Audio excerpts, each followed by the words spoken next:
కష్టం అనేది ఒక స్కూల్ నుంచి మాత్రమే రాదు. ఇంట్లో పేరెంట్స్ కూడా ఉదయం 9 నుంచి 5 వరకు మేము వచ్చినా, మీకు రోజు కుదిరినా కుదరకపోయినా వారంలో ఒక్కసారైనా మీ పిల్లల్ని మీరు చూడాలి. ఈ సంవత్సరం నుంచి కొత్తగా ఆలోచించాం. ఒకేసారి ఒక 50 క్వశ్చన్లు జీకే క్వశ్చన్లు చెప్పాలన్నా రాదు. మీరు మీ డైరీలు ఓపెన్ చేస్తే అందులో today's GK question, thought of the day, ఒక మీనింగ్, ఒక ఆపోజిట్, అలాగే అన్ని ఇంగ్లీష్లో రోజు రాపించాం. ఇందులో మళ్ళీ అందరూ ఫాలో అవుతున్నారా లేదా అని మళ్ళీ సైమల్టేనియస్గా క్విజ్ ప్రోగ్రామ్. మీరు ప్రతిరోజు చూసుంటారు, సుమారుగా 200 వర్కింగ్ డేస్లో 200 మంది పిల్లల్ని ప్రేయర్లో మాట్లాడించి వాళ్ళు మాట్లాడే విధానాన్ని మీకు వాట్సాప్ గ్రూపుల్లో పెట్టాం. ఏదో ఒకటి ఇన్నోవేటివ్గా ఆలోచించి అందులో మనకి ఇవాళ 10th క్లాస్ ఫలితాలు వస్తాయి. 599 వచ్చినాయి అని ఒకళ్ళు స్టేట్ ఫస్ట్ అంటారు. ఈ 599 వచ్చినోడు ఇంటర్లో కూడా స్టేట్ ఫస్ట్ వస్తున్నాడా, ఇంజనీరింగ్లో కూడా స్టేట్ ఫస్ట్ వస్తున్నారా అని అంటే ఇందులో చాలా డిఫరెన్స్ ఉంటుంది. ఒక్కొక్కసారి 10thలో 560, 570 వచ్చినోడికి ఏమో ఇంటర్లో స్టేట్ ఫస్ట్ వస్తుంది, 590 వచ్చినోడికి ఇంటర్లో స్టేట్ థర్డ్ వస్తుంది. కారణం ఏమిటంటే ఈ మార్కులు అనేది ఇదివరకు ర్యాంకింగ్ ఇచ్చేవాళ్ళు. 92 మార్కులు దాటిన తర్వాత 100 మార్కులు వచ్చే పిల్లల బ్రెయిన్ అంతా ఒకేలాగా ఉంటుంది. అంటే 92 నుంచి 100 మధ్య 93 వచ్చినా, 95 వచ్చినా, 96 వచ్చినా ఏదైనా పిల్లోడి బ్రెయిన్ అనేది ఒకలాగే ఉంటుంది. ఆ కంగారులో చేసే చిన్న చిన్న తప్పుల మూలంగా 1 6 పోద్దని పాయింట్స్ ఇచ్చేవాళ్ళు.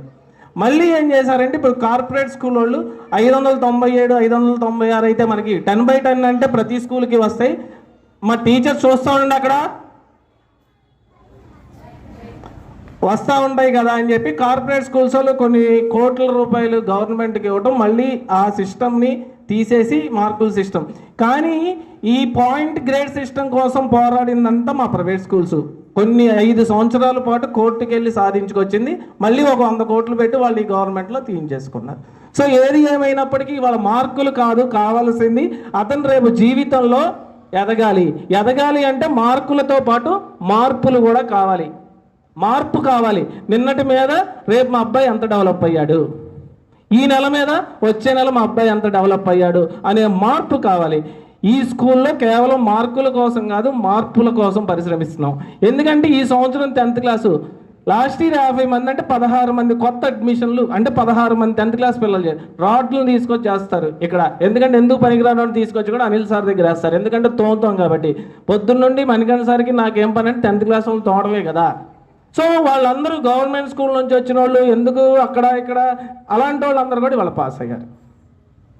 ఇక మాస్టర్ మైండ్లో ఫెయిల్ అయ్యాడంటే ఆడు జీవితంలో పనికిరాడు.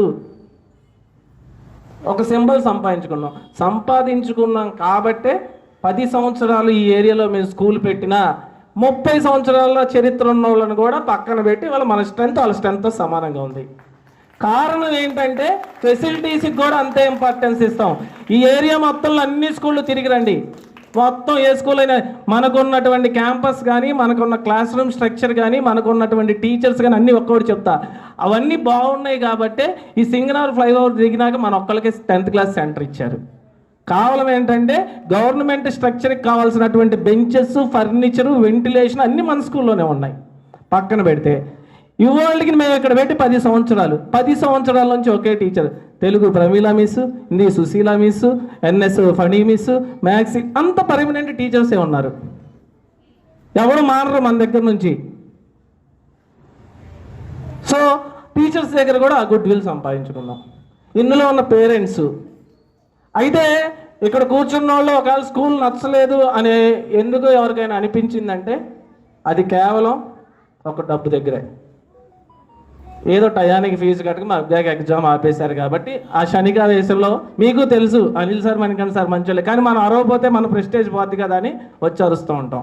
ఆ ఒక్క విషయం పక్కన పెడితే మిగతా అన్ని విషయాల్లో ఈ స్కూల్ ఎవరైనా నచ్చలేదంటే డైరెక్ట్గా నాకు ఫోన్ చేయండి. ఎందుకంటే ఎందులో కాంప్రమైజ్ అవ్వం.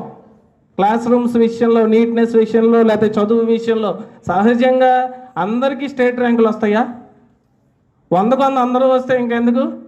ఒక్కొక్కడికి 1 సారి చదివితే వస్తుంది, ఒకడికి 100 సార్లు చదివితే వస్తుంది, ఒకడికి 150 సార్లు చదివితే వస్తుంది. భయపడాల్సిన అవసరం లేదు. మా అబ్బాయి ఇక్కడ చిన్నప్పటి నుండి చదువుతున్నాడు, రేపు 10th క్లాస్ పాస్ అవుతాడో పాస్ అవడో.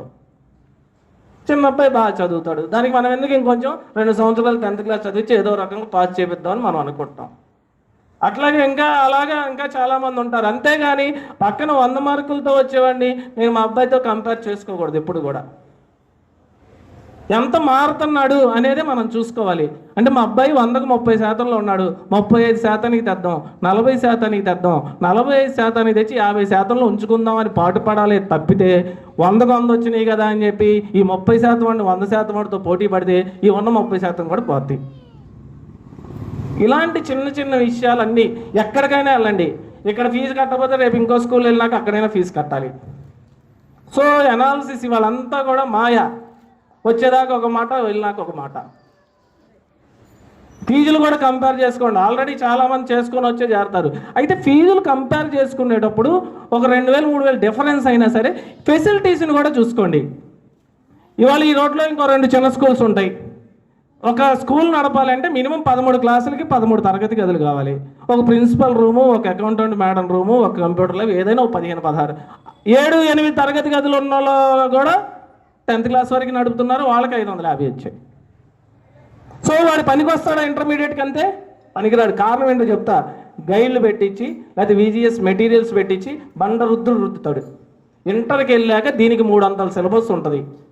బ్రెయిన్ ఉపయోగించకపోతే పిల్లడు రేపు పెద్ద చదువులకు పనికిరాడు. 10th వరకు బాగానే చదివాడండి మా అబ్బాయి ఇంటర్కి వెళ్ళాక.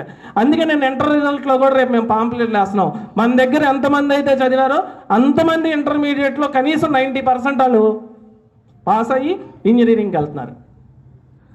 ఇలాంటి స్కూల్స్లో చదివిన పిల్లలు ఎందుకని వెళ్ళలేకపోతున్నారంటే రుబ్బి ఒక 50 క్వశ్చన్లు చదివితే సరిపోద్ది ఇప్పుడు ప్రతి సబ్జెక్ట్లో 10th క్లాస్లో. కానీ ఇంటర్మీడియట్లోకి వెళ్తే 50 క్వశ్చన్లు చదివితే పనికిరాదు. 200 క్వశ్చన్లు అయినా 300 క్వశ్చన్లు అయినా చేయగలిగిన కెపాసిటీ ఉండాలి. ఆ కెపాసిటీ నేర్పించడంలోనే స్కూల్ డెవలప్మెంట్, మీ పిల్లల డెవలప్మెంట్ ఉంది. అది తెలియకుండా మనం పక్కనే ఉంటుంది కదా, లేకపోతే ఫీజులు తక్కువ కదా అన్నాను. ఇప్పుడు 2000-3000 కోసం చూసుకుంటాం. రేపు పిల్లల భవిష్యత్తు రేపు ₹1,00,000 పెడదాం అప్పుడు అనుకుంటారు. కానీ ఆ పునాది కిందప్పుడే వేస్తే బాగుంటుంది అనేది అనుకోరు. వాళ్ళు పేరెంట్స్ మీటింగ్ పెడతాం, సంవత్సరంలో 3 సార్లు 4 సార్లు పెడతాం, 70% 80% వస్తున్నారు. అంటే రానోళ్ళు కూడా గమనించుకోండి, కనీసం నెలకొకసారైనా మనం మన పిల్లలతో గడపాలి, మన పిల్లలకి ఇవ్వాలి అనేది ఆలోచించుకోవాలి. సో ఇన్ని యాక్టివిటీస్ ఇందులో చాలామంది యాన్యువల్ డే చూశారు, అన్ని బ్రాంచ్లు కలిపి అక్కడ పెట్టాం. అంటే మనం ఏదో చేద్దాము లేకపోతే అనేది కాదు. వచ్చినటువంటి అన్ని వేల మంది సుమారుగా 6,000 కుర్చీలు వేయించాం మొన్న. అన్ని పేరెంట్స్ అంత చక్కగా వచ్చి చూసి చేశారు. వీటితో పాటు సైమల్టేనియస్గా ఈ కార్యక్రమాలన్నీ క్లాస్ రూమ్స్లో జరుగుతూ ఉన్నాయి.